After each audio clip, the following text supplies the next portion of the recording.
question of the day. It's Ryan Polly. Now, one interesting conversation I've been having with my students over the last week or so is this idea of truth.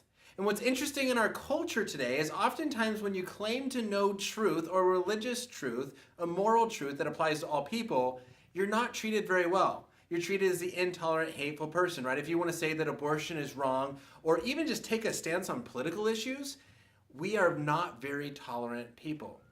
But what's interesting is then the objection came, or the question came of, aren't Christians persecuting people by trying to claim that if you don't believe in Christianity, you're going to go to hell? Isn't this a type of persecution? Right? You're trying to force people to believe what you are claiming. And this is a good question, but it makes better sense if we change the topic a little bit. For example, would a doctor be persecuting you if a doctor said you are sick, you are going to die? Well, no, because the doctor's just telling you truth. And what I think this shows us is that we see a difference between a scientific fact and a religious viewpoint.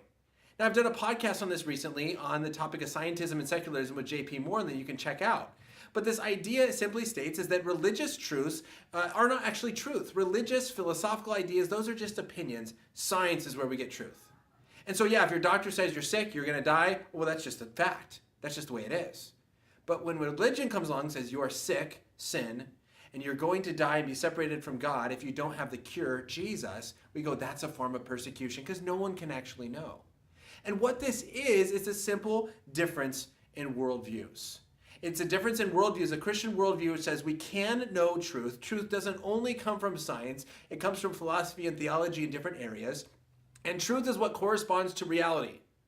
Versus more of a postmodern idea that says we can't understand, we can't know reality when it comes to theology because everyone has different ideas. It's just their opinion.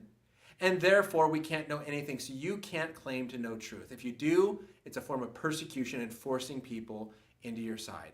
And this is just a difference in views. And what we're trying to say is no, theology can provide truth. Either you're sick or you're not. Either we're sinners or we're not. Either God exists or he doesn't. This doesn't change based on your belief. It's not just my opinion, it's what is actually true. And there's good reason to believe it. So when a Christian says, look, you're sick, and if you don't have Jesus, you're going to die and be separated from him forever, it's not a form of persecution. It's trying to save your life.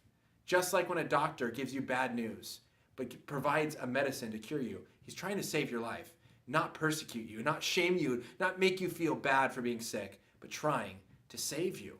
Christians are doing the same thing, or at least they should be doing that same thing.